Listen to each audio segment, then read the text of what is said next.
আমাদের কাছে পরিস্থিতি ভালো হলেও আলহামদুলিল্লাহ, আমাদের কাছে পরিস্থিতি প্রতিকূল হলেও আলহামদুলিল্লাহ। আমরা শত প্রতিকূলতার মধ্যেও দুনিয়ার কোন সহযোগিতার কাছে মাথা নত না করে হযরত ইব্রাহিম আলাইহিস সালাম যেমন জিবরাইল আমিনকে বলেছিলেন, আমার যদি সহযোগিতার প্রয়োজন হয় তাহলে আমি একমাত্র সহযোগিতা গ্রহণ করব মহান আল্লাহ সুবহানাহু ওয়া তাআলা। আল্লাহ সুবহানাহু ওয়া তাআলা ছাড়া আমার কারো সহযোগিতার প্রয়োজন নেই।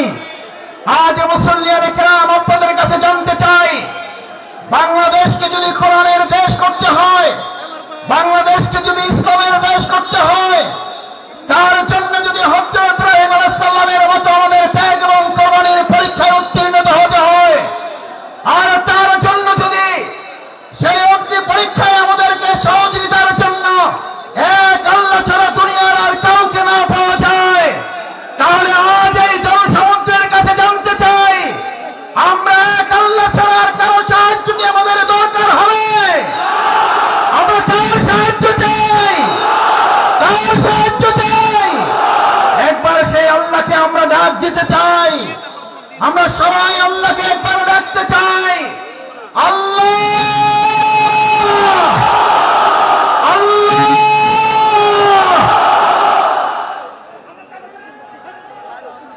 সম্মানিত ভাই এবং বন্ধুগণ, হযরত ইব্রাহিম আলাইহিস সালাম আল্লাহর সাহায্য চেয়েছিলেন। দুনিয়ার কোন মানুষ শুধু নয়, ফেরেশতাগণের সাহায্যও তিনি নেননি। যে ইব্রাহিম আলাইহিস সালাম আল্লাহর সাহায্যের ভরসা করেছিলেন, সেই ইব্রাহিম আলাইহিস সালামকে আল্লাহ তাআলা সাহায্য করেছেন না করেন নাই?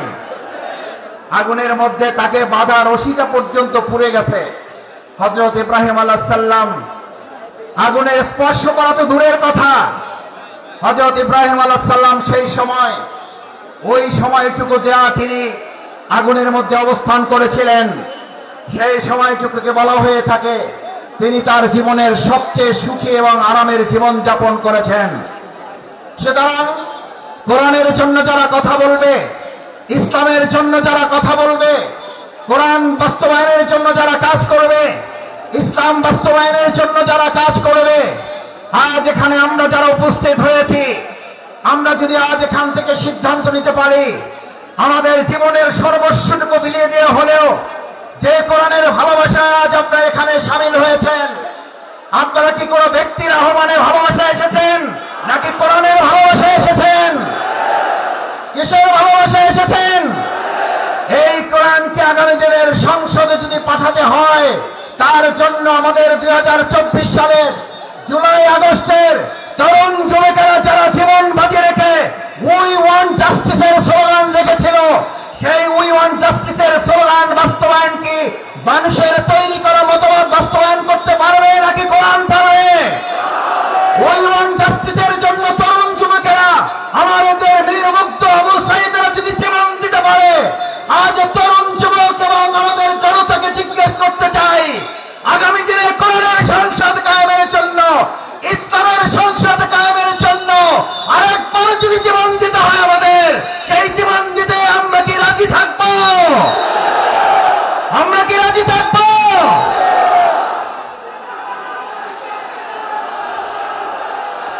সম্মানিত ভাই এবং বন্ধুগণ,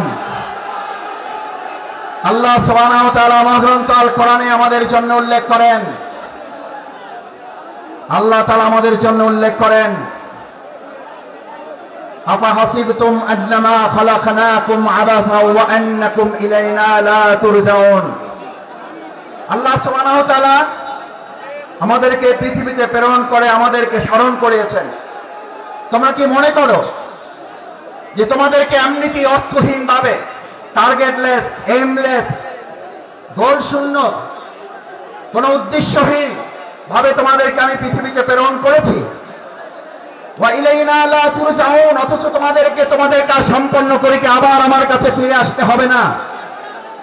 আমাদের সম্মানিত ভাই এবং বোনেরা, আমার পর্দার আড়ালের মা ও বোনেরা যারা আছেন এখানে আজ যারা উপস্থিত হয়েছি, আমাদেরকে একথা ভালো করে মনে রাখতে হবে, আজ এখানে আমরা যে কোরআনের ভালোবাসা এসেছি, সেই কোরআন আমাদের উপরে তিনটি মৌলিক দায়িত্ব অর্পণ করেছে। এক, আল্লাহ সুবহানাহু ওয়া তাআলা বলেন, আফাহাসিবতুম আন্নামা খালাকনাকুম আবাসা, আমি তোমাদেরকে অর্থহীন ভাবে পৃথিবীতে সৃষ্টি করি নাই। আমি তোমাদেরকে পৃথিবীতে সৃষ্টি করেছি একটা গুরুত্বপূর্ণ উদ্দেশ্য নিয়ে। সেই উদ্দেশ্য সম্পর্কে আল্লাহ তাআলা পরিষ্কার রোড ম্যাপ ঘোষণা করেছেন। এখন আমাদের দেশের অর্থনীতি সংস্কারের প্রশ্ন উঠছে, আমাদের দেশের রাজনীতি সংস্কারের প্রশ্ন উঠেছে, পররাষ্ট্রনীতি সংস্কারের প্রশ্ন উঠেছে। আমরা আজ সংস্কারের দায়িত্বে যারা আছেন তাদের কাছে আল্লাহ তাআলার সংস্কারের রোড ম্যাপ তুলে দিতে চাই। আল্লাহ তাআলা কোরআনে ঘোষণা করেন, ফাইম্মা ইয়াতিয়ান্নাকুম মিন্নী হুদান, আমি এই পৃথিবীতে মানুষকে প্রেরণ করে তাকে একটা রোড ম্যাপ দিয়ে দিয়েছি। এই রোড ম্যাপের মধ্যে তার রান্নাঘর থেকে শুরু করে তার সংসদ ভবন পরিচালনার পর্যন্ত সমস্ত বর্ণনা আমি উল্লেখ করে দিয়েছি। সুবহানাল্লাহ। আমার ভাইয়েরা, মহাগ্রন্থ আল কোরআনের মধ্যে যে রোড ম্যাপ আল্লাহ উল্লেখ করেছেন, ফামান তাবিআ হুদায়া, যদি এটাকে ফলো করে, যদি এটাকে অনুসরণ করে, যদি এটাকে মেনে চলে, তাহলে আল্লাহ ঘোষণা দিচ্ছেন, কোন প্রধানমন্ত্রী না, কোন প্রধান উপদেষ্টা না, কোন উপদেষ্টা বৃন্দগণ নন, কোন জাতিসংঘের মহাসচিব নন, এক আল্লাহ সুবহানাহু ওয়া তাআলা ঘোষণা দিয়েছেন, ফামান তাবিআ হুদায়া, তাহলে তোমরা রোড ম্যাপের আসল রাস্তা খুঁজে পাবে। আমরা আজ বাংলাদেশের বর্তমান দায়িত্বে যারা আছেন তাদের কাছে মহাগ্রন্থ আল কোরআনের আহ্বান পৌঁছে দিয়ে বলতে চাই, বাংলাদেশকে যদি যথাযথ সংস্কারের মাধ্যমে তার আসল রোড ম্যাপে পরিচালনা করতে হয়, তাহলে মহাগ্রন্থ আল কোরআনের আইন দিয়ে ছাড়া মানুষের তৈরি করা কোনো চিন্তা তন্ত্র মতবাদ দিয়ে পূর্ণ সংস্কার করা সম্ভব হবে না। ভাই এবং বন্ধুগণ, আল্লাহ তাআলা বলেন, যদি এটাকে ফলো করো হুদায়া, তাহলে সঠিক পথ পাবে। আচ্ছা, আপনাদের কাছে জিজ্ঞেস করি, যদি কোরআন অনুসরণ করার মধ্যে দিয়ে সঠিক পথ পাওয়ার কথা বলা হয়, তাহলে আমাদের কাছে কি এই প্রশ্ন ওঠা স্বাভাবিক নয় যে কোরআন বাদ দিয়ে যে কোনো পথ অবলম্বন করলে ওটা সঠিক নয়, ওটা গোমরাহের পথ? কোরআন যদি আল্লাহর পথ হয়, তাহলে কোরআনের বাইরে যা মত আছে, পথ আছে, সমস্ত মত এবং পথ ইবলিসের পথ। ঈমানদাররা কখনো কোরআনের পথ, আল্লাহর পথ বাদ দিয়ে ইবলিসের পথে হাঁটতে পারে না। আজ আমাদের এই কোরআন দায়িত্ব নিয়েছে, ফামান তাবিআ হুদা, তাহলে তোমরা সঠিক পথ পাবে, আসল পথ পাবে। আমাদের এই প্রিয় মাতৃভূমি বাংলাদেশ স্বাধীন হওয়ার 53 বছর পার হলেও আমরা কি অর্থনৈতিক মুক্তি পেয়েছি ভাইয়েরা? আমরা কি সাংস্কৃতিক মুক্তি পেয়েছি? আমরা কি রাজনৈতিক মুক্তি পেয়েছি? এই সকল মুক্তি আমাদের যদি পেতে হয়, তাহলে আমাদের মানুষের তৈরি করা মতবাদের দিকে নাকি কোরআনের দিকে ফিরতে হবে? আমাদের গ্রামে, আপনাদের গ্রামে আমরা সবাই একটা কথা বলি, সোজাতে হবেন, মরার আগে হবেন না। কখন হবেন? কখন হবেন? কাপড় দিয়ে যখন পায়ের কাছে একজন ধরে আর মাথার কাছে একজন ধরে, দুই থেকে দুইজন ধরে আর টানে, বলে যে আরো সোজা করো, আরো টাইট করো। ভাইয়েরা, মরার পরে যদি আমাদের সোজা হতে হয়, চোখে যদি দেখতে পাই যে আমরা সোজা হচ্ছি এবং আমার সন্তানরা আমাকে টাইট করে বেঁধে সোজা করছে, আজ আমার সমস্ত বেকুয়াবাসী, বাংলাদেশের প্রান্ত থেকে যারা এখানে এসেছেন, আমরা আহ্বান জানাই, আসুন, মরার পরে যদি সোজা আমাদের হতে হয়, তাহলে জীবিত থাকতেই আমরা সোজা হয়ে আমাদের বাংলাদেশকেও সোজা পথে পরিচালনার জন্য আর কোন মত এবং পথ নয়, কোরআনের পথেই বাংলাদেশকে আমরা সোজা করে পরিচালনা করবো ইনশাআল্লাহ। দ্বিতীয় যে দায়িত্ব আল্লাহ তাআলা আমাদেরকে দিয়েছেন, ফামান তাবিআ হুদায়া ফালা খাউফুন, কোন ভয় নেই তোমাদের। আমার ভাইয়েরা, আমাদেরকে ভয় দেখিয়েছিলেন, আমাদেরকে ভয় দেখিয়ে আমাদের আজকের প্রধান মুফাসসির মাওলানা ডক্টর মিজানুর রহমান আজারীকে দেশ ছাড়তে বাধ্য করেছিলেন। আজ এসে দেখে যান, আপনি নেই, আমাদের ডক্টর মাওলানা মিজানুর রহমান শুধু নেই, তার লক্ষ লক্ষ ভালোবাসার মানুষেরা পেটুয়া শুধু নয়, গোটা বাংলাদেশকে আজ আলো ছড়িয়ে দিয়েছে। আপনারা সাইদি সাহেবকে হত্যা করেছেন, এক সাইদি রহমানের অনুপস্থিতিতে লক্ষ সাইদি আমাদের তৈরি হয়ে কোরআনের তরফ পৌঁছে দিচ্ছে।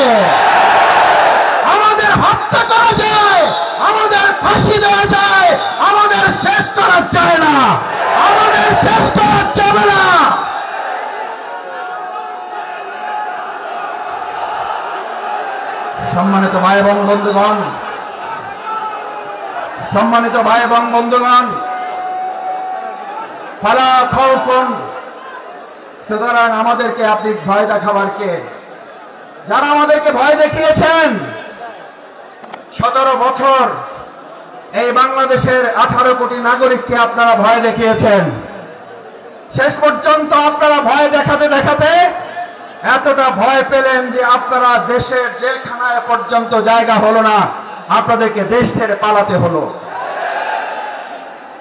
আল্লাহ তাআলা নিশ্চিত করেছেন ফালা খাউফুন, তোমাদের ভয় পাওয়ার কোনো দরকার নেই, কারণ যারা আল্লাহকে ভয় করে তাদের দুনিয়ার আর কাউকে ভয় করতে হয় না, বরং গোটা দুনিয়া তাদেরকে ভয় করে। ফালা খাউফুন আলাইহিম ওয়ালা হুম ইয়াহজানুন। আল্লাহ সুবহানাহু ওয়া তাআলা শুধু ভয়ের ব্যাপারে আপনাকে নিশ্চিত করে নাই, আল্লাহ তাআলা বলেন আমার এই ভয়ে যদি তোমরা উত্তীর্ণ হতে পারো, এক আল্লাহকে যদি ভয় করতে পারো, কোনো গুলি বন্দুককে যদি তোমরা ভয় না করো, তাহলে আমি আল্লাহ তোমাদেরকে এবার দ্বিতীয় নিশ্চয়তা দিচ্ছি, ওয়ালা হুম ইয়াহজানুন, তোমাদের আর কোন রকম দুশ্চিন্তা উদ্বেগ উৎকণ্ঠায় ভুগতে হবে না। আলহামদুলিল্লাহ, বিগত 15 বছর আপনারা ত্যাগ এবং কোরবানি, নির্যাতন, নিপীড়নের মুখে থেকেছেন। এই পেটুয়াবাসী, এই চট্টগ্রামের বন্দরের নগরের মানুষেরা জীবন বাজি রেখেছেন, কিন্তু কোন গুলি বন্দুক ফাঁসির কাছে আমাদের ভাইয়েরা মাথা নত করে নাই বলে আজ আল্লাহ তাআলা উদ্বেগ উৎকণ্ঠা এবং স্বস্তির মধ্যে আমাদের এই সুন্দর একটা প্রোগ্রামের আয়োজন করার তৌফিক দিয়েছেন। এটা কার পুরস্কার? কার পুরস্কার? আমাদের পূর্ণ পুরস্কার এখনো আমাদের হাতে আসে নাই। আমাদের আসল পুরস্কার আল্লাহ ঘোষণা করেছেন, বিসমিল্লাহির রহমানির রহিম, ইযা জাআ নাসরুল্লাহি ওয়াল ফাত। যখন আল্লাহর সাহায্য এবং বিজয় আসে, কার সাহায্য? কার?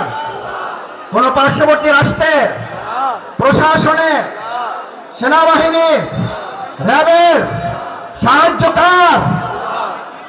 নাসরুল্লাহ, ইযা জাআ নাসরুল্লাহি ওয়াল ফাত। যে আল্লাহ আমাদেরকে সাহায্য করেন, সে আল্লাহ তাআলাই বলেন আমি যখন কাউকে সাহায্য করি তার বিজয় ছাড়া আর অন্য কিছু হতে পারে না। নাসরুল্লাহ, ইযা জাআ নাসরুল্লাহি ওয়াল ফাত, কারণ আমার সাহায্য যেখানে যায় গোটা দুনিয়া তার বিপক্ষে থাকলেও বিজয় ছাড়া তার কিছুই হয় না। আজ বাংলাদেশে আল্লাহর সাহায্য এসেছে, গোটা কোরআনের রাষ্ট্র কায়েম হওয়া ছাড়া পূর্ণাঙ্গ বিজয় আমাদের হতে পারে না। আমাদের পূর্ণাঙ্গ বিজয় কি? আমাদের পূর্ণাঙ্গ বিজয় শুধু একজন এমপি হওয়া নয়, আমাদের পূর্ণাঙ্গ বিজয় শুধুমাত্র একজন মন্ত্রী হওয়া নয়, আমাদের পূর্ণাঙ্গ বিজয় শুধুমাত্র একজন রাষ্ট্রপতি হওয়া নয়, আমাদের পূর্ণাঙ্গ বিজয় শুধু একজন প্রধানমন্ত্রী হওয়া নয়, আমাদের পূর্ণাঙ্গ বিজয় শুধুমাত্র ইসলামী দল ক্ষমতায় যাওয়া নয়, আমাদের পূর্ণাঙ্গ বিজয় হচ্ছে আলা লাহুল খালক ওয়াল আমর, সৃষ্টি যার, আইন চলবে তার। আমার ভাইয়েরা, সৃষ্টি যার, আইন চলবে তোমার। আইন চলবে কার? আইন চলবে কার? বাংলাদেশ আজ সেরকম একটা সুন্দর কল্যাণমূলক রাষ্ট্র বিনির্মাণের জন্য এখানে যারা এসেছেন, কোরআনের প্রেমে যারা বসেছেন, কিসের উপরে বসেছেন এটা চিন্তা করেন নাই। আপনার মাথার উপরে ফ্যান আছে, লাইট আছে, বাতাস আছে, নাই চিন্তা করেন নাই। আজ এখানে যারা এই কোরবানি পেশ করে কোরআনের ভালোবাসায় সমবেত হয়ে গায়ে গা লাগিয়ে লক্ষ লক্ষ জনতা এখানে হাজির হয়েছেন, এই লক্ষ জনতা যদি আজ একটা আহ্বান এখান থেকে নিয়ে যেতে পারেন, রাসূল করিম সাল্লাল্লাহু আলাইহি ওয়াসাল্লাম এরকম মজলিসকে সামনে রেখে আমার মুসল্লিয়ানে কারামগণকে উদ্দেশ্য করে, এই জামানাকে উদ্দেশ্য করে রাসূল করিম সাল্লাল্লাহু আলাইহি ওয়াসাল্লাম সাহাবীদেরকে স্মরণ করালেন। দুর্ভোগ হচ্ছে সেই মানুষের জন্য, ভালো করে খেয়াল করুন, দুর্ভোগ হচ্ছে সেই মানুষের জন্য, দুর্ভোগ হচ্ছে সেই মুসলিমের জন্য, দুর্ভোগ হচ্ছে সেই কোরআন প্রেমিকের জন্য যে আল্লাহকে ভুলে গিয়ে নিজেকে নিয়ে ব্যস্ত হয়, যে আল্লাহকে ভুলে গিয়ে নিজেকে নিয়ে ব্যস্ত হয় এবং সে নিজেকে নিয়ে ব্যস্ত হতে গিয়ে দুনিয়ার সব কিছু থেকে বঞ্চিত হয়ে যায়। আমরা কি দুনিয়া থেকে বঞ্চিত হয়ে নিজেকে ব্যস্ত হব না আল্লাহকে নিয়ে ব্যস্ত হব? আমার ভাইয়েরা আসুন, আজ সেই কারণে রাসূল করিম সাল্লাল্লাহু আলাইহি ওয়াসাল্লাম বললেন, আব্দুল্লাহ ইবনে মাসউদ হাদিসটি বলে আমার কথা শেষ করি। আব্দুল্লাহ ইবনে মাসউদ রাদিয়াল্লাহু তাআলা আনহু قال قال رسول الله صلى الله عليه وسلم ويقولون ما لا يفعلون। তোমাদের মধ্যে এমন একটা সময় আসবে, কোরআন শোনার লোক থাকবে, কোরআন জানার লোক থাকবে, কোরআনের আলোকে সে হয়তো পথ চলার কথাও বলবে, ইয়াকুলুনা মা লা ইয়াফআলুন, কিন্তু কোরআনের আলোকে সমাজ এবং রাষ্ট্র পরিচালনার লোক পাওয়া যাবে না। ওয়ায়াফআলুনা মা লা ইউমারুন, আবার কিছু কাজ করলেও কোরআনের পূর্ণাঙ্গ রূপ বাস্তবায়ন হবে না। আজ এখানে যারা আছেন, আমরা কি কোরআন বাস্তবায়নের জন্য সবাই রাজি আছি ইনশাআল্লাহ? সবাই কি রাজি আছি ইনশাআল্লাহ? আল্লাহ মেহরবানি করে হাতগুলো আপনার আরশের আজিমের ক্যামেরায় এগুলো তুলে নিয়ে কাল কিয়ামতের দিন কোরআনের কর্মী হিসাবে আমাদেরকে নাজাতের জন্য, জান্নাতের জন্য আপনি কবুল ও মঞ্জুর করুন। আল্লাহ এই আয়োজনকে বাংলাদেশের জন্য কবুল করুন, কোরআনের সংসদের জন্য আয়োজনকে কবুল করুন, কোরআনের রাষ্ট্রের জন্য আহ্বান আয়োজনকে কবুল করুন। সম্মানিত ভাই এবং বন্ধুগণ, আসুন আমরা আমাদের প্রধান মুফাসসিরে কোরআন হযরত মাওলানা ডক্টর মিজানুর রহমান আজারী হাফিজাহুল্লাহর কিছুক্ষণের মধ্যে আপনাদের সামনে কথা বলবেন। আমরা দোয়া করি অন্যান্য উলামায়ে কেরামগণ আরো কথা বলবেন। আল্লাহ সুবহানাহু ওয়া তাআলা আমাদের এই প্রিয় মাতৃভূমিকে সব ধরনের বিশৃঙ্খলা, ষড়যন্ত্র থেকে হেফাজত করুন। সকলে বলুন আমিন। আসসালামু আলাইকুম ওয়া রাহমাতুল্লাহি ওয়া বারাকাতুহু।